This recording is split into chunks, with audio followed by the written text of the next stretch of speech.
Magandang araw po sa inyong lahat.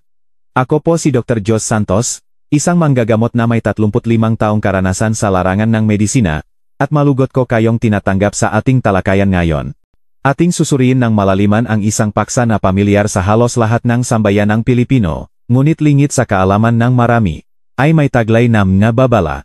Ang nabawal at dapat iwasan sa paggamit ng pulot pukyutan. Marahil, tulad ng karamihan, ang tingin ninyo sa pulot pukyutan o honey ay isang biyaya mula sa kalikasan, isang superfood na puno ang sustansya at halos walang masamang epek. Ginagamit natin ito sa ating salabat kapag masama ang pakiramdam, ipinapahit sa tinapay para sa almusal, o inihahalo sa mga lutuin para sa kakaibang tamis. Ngunit, naisip niyo ba na ang gintong likidong ito, kapag ginamit sa maling paraan, maling tao, o maling kombinasyon, ay maring magdulot ng panganib sa ating kalusugan?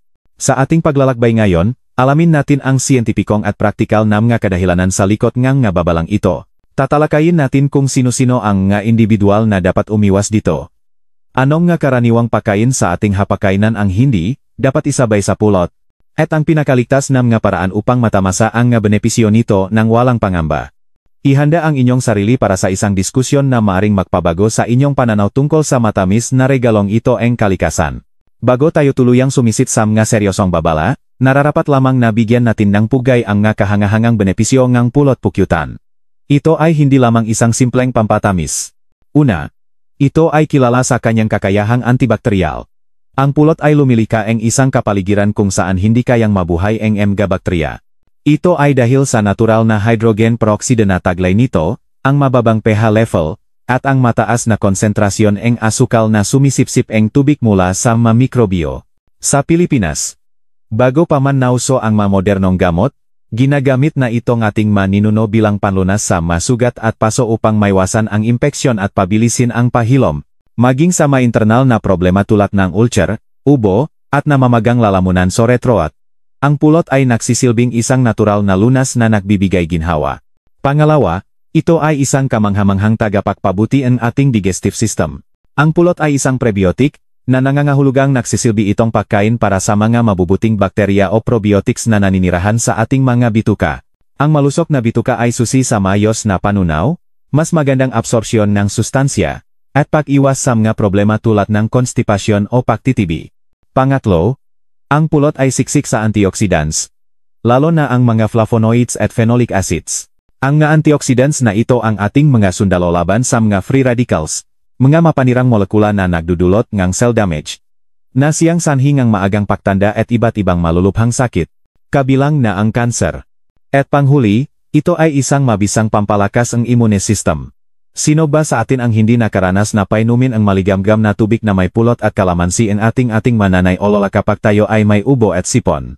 Ito ay hindi lamang isang tradisyon. May basehan ito. Ang pulot ay tumutulong na palakasin ang ating panlaban sa sakit, lalo na sa panahon ng pabago-bagong klima dito sa Pilipinas.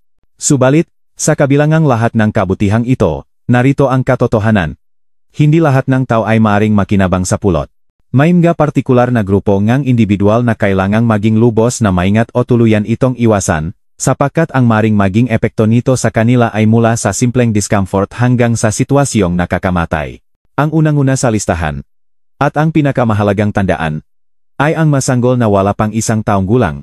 Ito ay isang absolute contraindication o isang sitwasyon kung saan ito ay talagang ipinagbabawal. Ang pulot, kahit pa ito ay puro at organic, ay maring maglaman ng nga spores ng bakterya na tinatawag na Clostridium botulinum.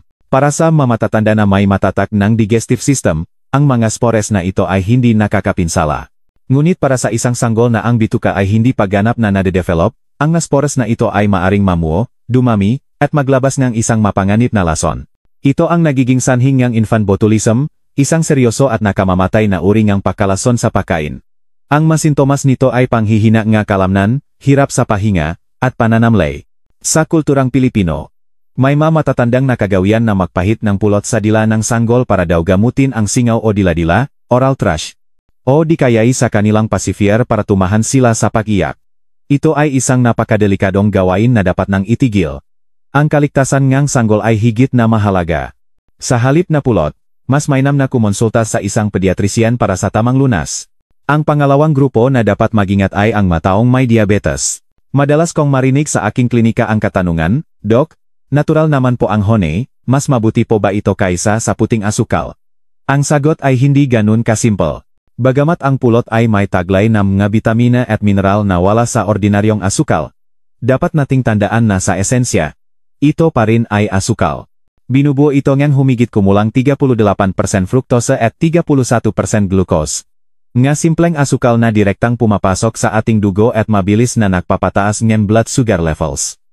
Ang glycemic index, GI, ng pulot isang sukatan kung gaano kabilis magpataas ng asukal sa dugo ang isang pagkain ay nasa pagitan ng 58 hanggang 85 na ikinakategorya bilang katamtaman hanggang mataas. Halos kapantay itong table sugar. Para sa isang diabetic, ang biglaang pagtaas ng blood sugar ay mapanganib. Bagamat may ilang paunang pag-aral na nagsasabi na sa napakaliit na dami, ang pulot ay maaring may kaunting benepisyo sa pagkontrol ng cholesterol, hindi ito sapat na dahilan para gawin itong regular na bahagi ng kanilang dieta. Ang aking payo sa mga pasyenteng may diabetes. Kung hindi maiwasan, gumamit lamang ng napakaliit na halaga at laging subaybayan ang inyong blood sugar. Ngunit ang pinakaligtas na gawin ay tuluyan itong iwasan at kumonsulta sa inyong endocrinologist. Ang pangatlong grupo ay ang mga taong kasalukuyang umiinom ng gamot na pampababa ng lagnat, tulad ng paracetamol o ibuprofen. Napakalakas ang tradisyon sa Pilipinas na kapag may trangkaso, ang unang lunas na naisip ay ang mainit na salabat na may luya at pulot. Mabisa ito para sa ubo at sakit ng lalamunan. Ngunit may isang kondisyon. Huwag itong gawin kung ikaw ay may mataas na lagnat. Bakit? Ayon sa tradisyonal na medisina, ang pulot ay may mainit na katangian. Kapag ang katawan ay nilalagnat, ang natural na mekanismo nito ay sinusubukang palamigin ang sarili. Ang pag-inom ng isang bagay na mainit ay maaring salungat sa prosesong ito. Sa isang masiyentipikong paliwanag, ang mataas na nilalaman ng karbohidrates sa pulot ay maaring makapagpabagal sa bilis ng pagsipsip ng gamot sa tiyan. Kung mas matagal bago maabsorb ang paracetamol, mas matagal din bago bumaba ang iyong lagnat. Ito ay maaring magpatagal ng iyong pagaling at magdulot ng mas matinding panghihina at dehidrasyon. Kaya ang tamang gawin ay, kapag mataas ang lagnat, unahin ang pag-inom ng maraming tubig, oral rehydration solutions, at ang iniresetang gamot. Kapag ang lagnat ay bumaba na, doon mo na maaring gamitin ang pulot para sa iyong namamagang lalamunan. Ang huling grupo sa ating listahan ay ang mga pasyenteng may malubhang sakit sa atay, partikular na ang liver cirrhosis. Ang ating atay ang nagsisilbing pangunahing processing plant ng katawan. Ito ang nag-aasikaso sa halos lahat ng ating kinakain, kabilang na ang asukal. Sa isang taong may cirrhosis, ang atay ay puno ng peklat at hindi na gumagana ng mayos. Ang fructose, na isang pangunahing uri ng asukal sa pulot, ay halos eksklusibong pinoproseso sa atay. Kapag ang isang nasirang atay ay binigyan mo ng maraming pulot, para mo na rin itong binigyan ng trabahong hindi na nito kaya. Ito ay nagdudulot ng karagdagang stress sa atay, maaring magpalala sa kondisyon, at magpataas ng panganib sa pagkakaroon ng komplikasyon tulad ng hepatic diabetes o pagtaas ng taba sa atay. Para sa mga pasyenteng ito, ang anumang pagbabago sa kanilang dieta, kahit pa ito ay isang natural na produkto tulad ng pulot, ay dapat na may mahigpit na gabay at pahintulot mula sa kanilang doktor o hepatologist. Ngayon, kung hindi ka naman kabilang sa mga grupong nabanggit, hindi ibig sabihin ay ligtas ka na sa lahat ng panganib. Ang pulot ay maaring maging sanhi ng problema kapag isinabay sa ilang partikular na pagkain. Ang mga kombinasyong ito, na madalas ay hindi natin sinasadya, ay maaring magdulot ng hindi magandang reaksyon sa loob ng ating katawan. Ang una at marahil ay isang sorpresa sa marami ay ang pagsasabay ng pulot at sibuyas. Madalas nating hindi na mamalayan na nangyayari ito. Halimbawa, sa mga marinade para sa Filipino-style barbecue o pork chop, kung saan ang pulot ay ginagamit pampatamis at ang sibuyas ay pampalasa. Ang problema ay nasa kemikal na reaksyon. Ang nga organic acid at enzyme sa pulot ay maaring mag-react sa mga amino acid na naglalaman ng sulfur sa sibuyas. Ang resultang reaksyong ito ay ang pagbuwang ng compound na maaring makarita sa ating tiyan, magdulot ng kabag, o maging sanhingang pagkalason kung labis ang nakonsumo. Mayroon ding folk remedy na nagmumungkahingang pagbababat ng sibuyas sa pulot para sa ubo, ngunit ito ay isang mapanganib at walang sapat na besihang siyentipikong gawain. Pangalawa sa listahan ng bawal na kombinasyon ay ang pulot at pipino. Muli, ito ay isang karaniwang sitwasyon sa hapagkainang Pilipino. Maaring kumakain kang inihaw na manok na may honey glaze, at ang iyong side dish ay isang malamig na ensaladang pipino. Ayon sa tradisyonal na paniniwala, ang pulot ay mainit sa kalikasan, habang ang pipino ay malamig. Ang biglang paghahalong dalawang makasalungat na temperatura sa loob ng tiyan ay pinaniniwalaang maaring makagulo sa sistema ng panunaw. Ito ay maaring magresulta sa pahilap ng tiyan, hindi pagkatunaw ng pagkain, o pagtatae. Pangatlo ay ang pulot at dahon ng kutsay. Ang kutsay, tulad ng pulot, ay kilala sa paggamot ng ubo. Ngunit dapat tandaan, ginagamit sila ng makahiwalay. Kapag pinagsabay, lalo na sa malaking dami, ang kanilang pinagsamang epekto bilang natural na laksatif o pampadumi ay maaring maging napakalakas. Ito ay maaring humantong sa matinding pagtatae, lalo na para sa mga taong may sensitibong tiyan. Ang tamang paraan ay gamitin ang pulot sa maligamgam na tubig para sa lalamunan, at gamitin ang kutsay na pinasingawan kasama ng asukal na pula, rock sugar, para sa plema. Huwag na huwag silang pagsamahin. Ikaapat ay ang pulot at isdang karpa. Bagamat hindi na ito gaanong karaniwan sa malunsot, sa mga probinsya, ang karpa ay kinakain pa rin. May isang matandang kasabihan na kapag pinagsabay ang dalawang ito sa pagluluto, ito ay nagiging lason. Bagamat kulang pa sa modernong siyentipikong ebidensya, pinaniniwalaan na ang kombinasyon ng mangga protina at taba ng isda at ang komplikadong sangkap ng pulot ay maaring bumuo ng isang substance na mahirap tunawin at maaring magdulot ng pagkalason. Ikalima ay ang pulot at tokwa. Ito ay isang hindi inaasahang kombinasyon. Maaring mangyari ito kung ikaw ay kumain ng isang ulam na may tokwa at pagkatapos ay uminom ng isang inumin na pinatamis ng pulot. Ang mga mineral sa tokwa, partikular ang calcium sulfate na ginagamit sa paggawa nito, kasama ang protina nito, ay maaring makaroon ng hindi magandang reaksyon sa organic acid ng pulot. Ito ay maaring magdulot ng pagtigas ng protina sa loob ng tiyan, na nagre-resulta sa hirap sa pagtunaw at pagtatae. At ang pinakahuli, ang pinakakilala at pinakadelikadong kombinasyon sa lahat, ay ang pulot at harina mula sa kamoteng kahoy, cassava starch, o anumang uri ng sago tapioca. Ito ay isang babala na ipinapasapasa na sa mga henerasyon, at mayroon itong malalim na dahilan.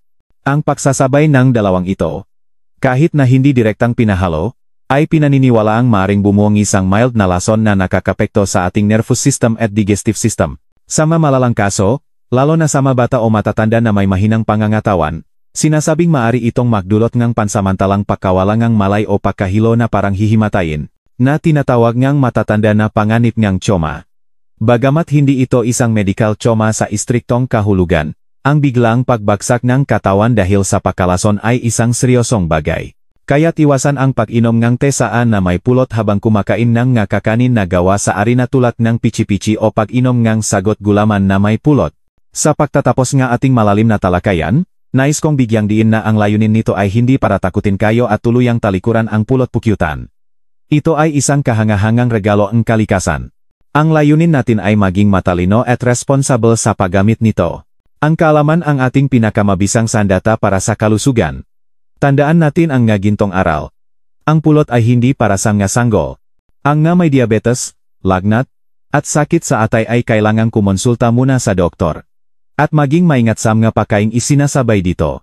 Laging piliin ang moderasyon, isang kutsarita hanggang 2 kutsara sa isang araw ay sapat na para sa isang malusog na adulto. At kapag gagamitin ito sa mainit na inumin, iwasang ihalo sa kumukulong tubig. Hintayin munang ito ay maging maligamgam upang mapanatili ang nga masalang enzyme at sustansya nito. Umasa ako na ang mga impormasyong ibinahagi ko ngayon ay magsisilbing gabay para sa inyo at sa inyong mga mahal sa buhay. Ang pag-aalaga sa ating kalusugan ay nagsisimula sa tamang impormasyon. Kung mayroon kayong anumang karagdagang katanungan, huwag mag-atubiling mag-iwan ang komento sa ibaba. At kung nakita ninyong kapakipakinabang ang video na ito, mangyaring ibahagi ito sa inyong nga kaibigan at pamilya upang mas marami pa ang makaalam. Muli, ako po si Dr. Jos Santos, nagpapaalala na ang kalusugan ay kayamanan. Maraming salamat po sa inyong panonot at hanggang sa muli nating pagkikita.